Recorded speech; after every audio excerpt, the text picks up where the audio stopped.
so nice to meet you both virtually. Mhm. So I don't know if anybody has filled you in. My name is Julia. I'm a blogger in Montreal. I have a family blog called Ask Mama Mo, and I have a lot of young family readers. So I'm really excited to talk to you both about your experience. So I'm sure you're, as we say here in Montreal, dans le jus maintenant. Like Yes. you're very, very busy. September is crazy town for all parents.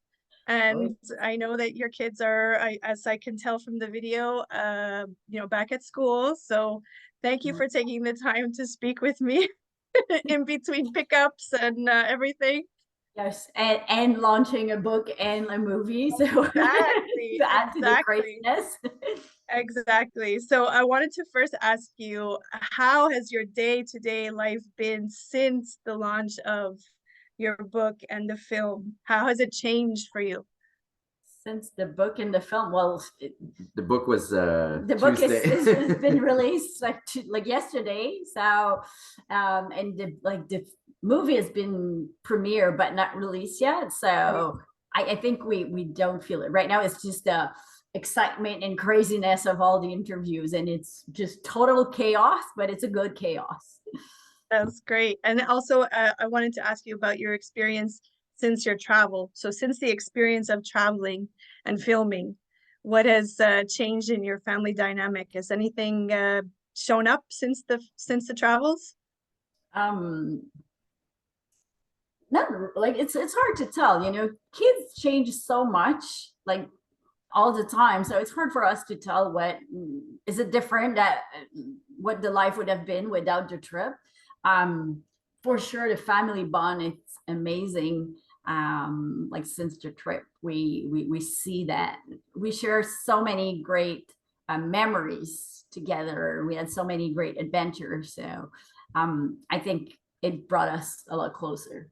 But in the day-to-day life, it's, the kids, it's no problem. They go back to school, they see their friends, and they're all happy. For the parents, it's a little tougher to go back from, it's, yes, people say we're crazy because it's chaos, but I think we're better in chaos than day-to-day routine where you have, activities all over the place, all different kids. On a trip, you just go, the six of us, we go somewhere, we go together. That's it. So I It's think, actually easier. yeah, it's somewhat easier. So and it's an environment you control or you don't control, but all together. So here it's you're a little more stretched, and it's not as exciting. Just to say. I absolutely understand. So we're a family of five and we do a lot of traveling. So I totally understand what you're saying. Yeah. Getting back to school with all the different activities is very different, very, very different. So I've already read your story. I've watched your documentary, which I really, really loved. I just wanted to kind of fill my readers in since they will probably be seeing this before watching the documentary. Can you bring me back to the day of Mia's diagnosis? How did that come about, and what happened next for you? um it was a shock to get that news, for sure, because we had none in our family. We never even heard of it, so it was a lot to take in. It was really hard. It was also really hard to decide whether or not to tell Mia. Mm, um, but then, like any big news or change in your life, like it's hard at the beginning. You have like a lot of terrible emotion, but once you accept um things that you can't change, once you accept it and you just choose to look at what's good in the situation and make the best out of it, well, you just make plan to go on a crazy adventure. So when you had that diagnosis for Mia, was it almost instantaneous to find out about the other children? Did you want to find out about their visual health as well? It was about 6 months between the official test result, but we knew they had the same symptoms, and we knew that Leo didn't have the symptoms, so Yeah, we still had that slim glimmer of hope, but yeah. we kind of knew that was it. But you always wait for the confirmation, so it was pretty much a 3-for-1 if you want to do a bad, board game. Well, so what I understand that the diagnosis was the force towards your travel experience. How did you begin planning a year of travel like you did? What was the first things that you decided you really wanted to do? Well, what came up first was when Edith met with a specialist and say, well, you could show pictures of giraffes and elephants and things like that. So for us, a safari was the first thing, that we are going to do. And then we kept saying, well, there's animals, but there's also all these other things. So we kept adding and adding and adding. So at some point, it's like, well, we'll need a full year to do it. So why not do it? And once we decided that, then we involved the kids and said, let's go crazy. What would you like to do or see? We started off with countries, but they had no idea. So it was more like, what do you want, what activities do you want to do? And then we did all that big planning. It was all set, like our itinerary, and we were set to leave in July 2020. So like that big plan never happened. And we spent 2 years replanning it to end up, in the end, we left without a plan because nothing worked. So we just say, okay, like Southern Africa is open, let's go, and we'll improvise there. So in the end, like we did a lot of planning, but we didn't use much of it. Yeah. So you are both very good at being spontaneous and in the moment. It's clear from the film. And I have to say, I mean, as somebody who travels with my family, I know how much planning it takes to do these things, and I know that's all it.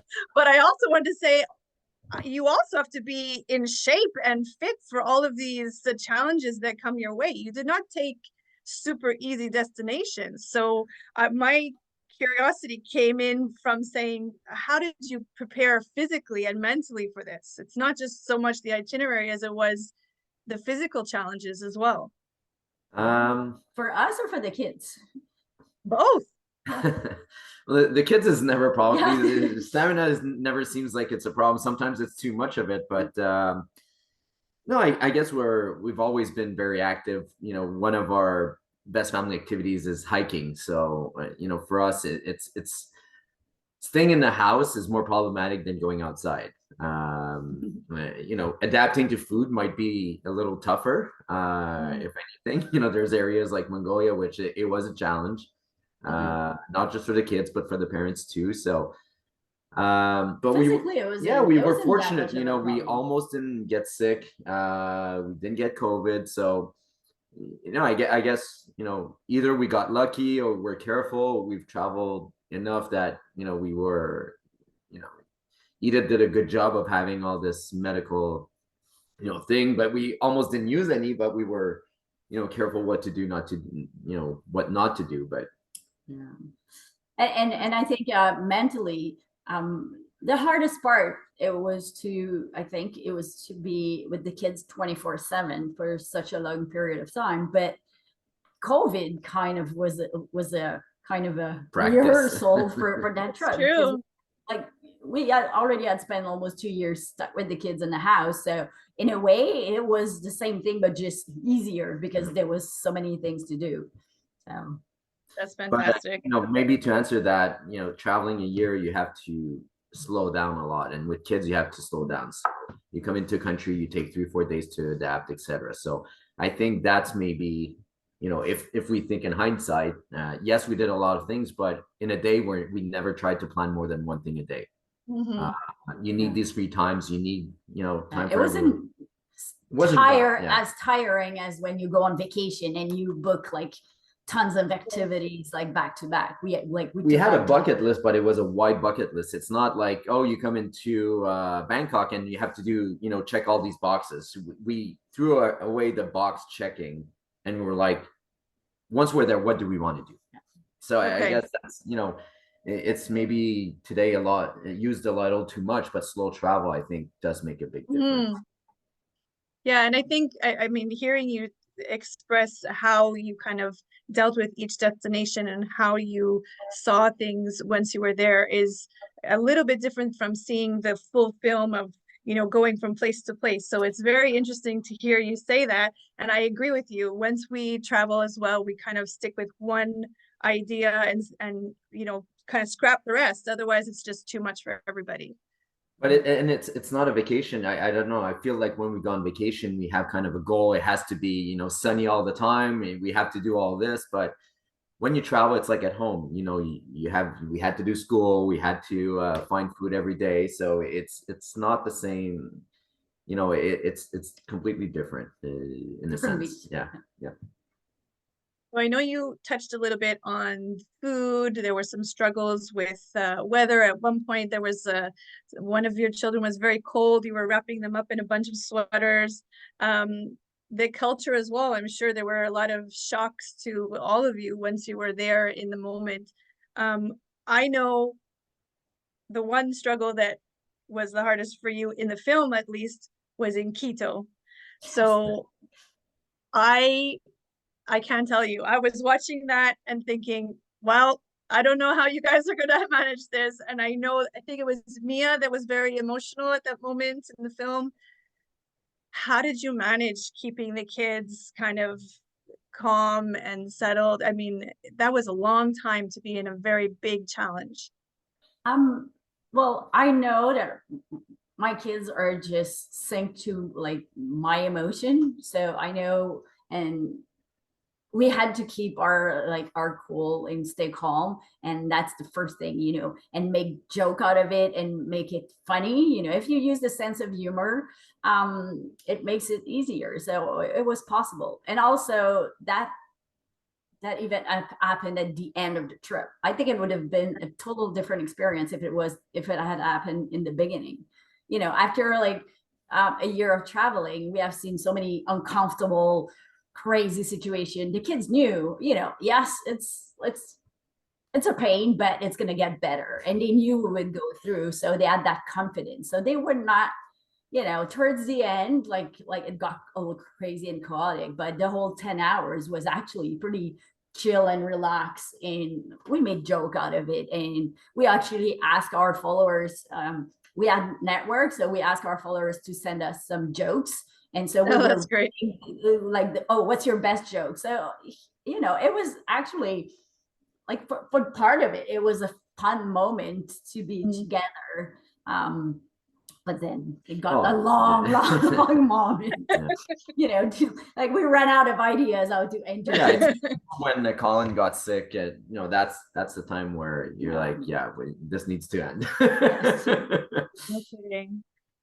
So one thing I wanted to ask you was, how is it like being on this travel extravaganza and being filmed at the same time? So that's something that not everybody gets to experience. How did that come about, and how was it? I feel like the kids really took it really well. They liked getting into the camera, but I would love to hear your thoughts. The crew was amazing. And the thing is, they were not with us for the entire year. They came like a few times, and it was actually great to have some adults to talk to, you know. Family dynamic. It was just great to have like, and for the kids, the crew was so nice. And it was only 3 guys, so it wasn't a huge crew. And it was like having friends coming along on the trip. So the kids were like they loved it. So it was just plain fun the entire time. Yeah, and being filmed, you know, do you think about the first 5 minutes, but then it's just normal life. And you know, even sometimes we talked and then we're like, oh shoot, you know, we're mic'd. Yeah, the sound guy hears everything we're saying. So yeah, it's something I suppose you get used to. But you know, once you accept it that that's what it's going to be, it's okay. But and at the same time, they were following us, and we were not dictated to do something. So I guess that also makes a difference. We were not, you know, it wasn't acting or anything. It was really like, you guys want to film us? Well, here's what we're going to do. You have to follow us.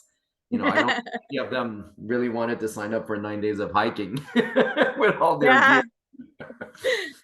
All right, well, one final question, and I really think that I have the answer to it from watching the documentary, but from watching it and from your experience creating this documentary, what as parents do you want to give as a message to people watching this documentary?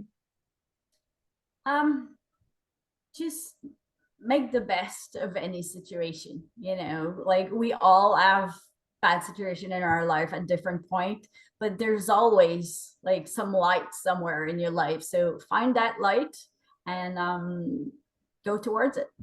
And do it, you know, it's not we chose travel, but you can do it in your own way. It's just a question of moving forward, and I think that's really what we want to. We went around the world to find beauty to show our kids, but we realized that beauty, you know, in their eyes, beauty is everywhere. It's just the way you look at things, you know, makes it beautiful.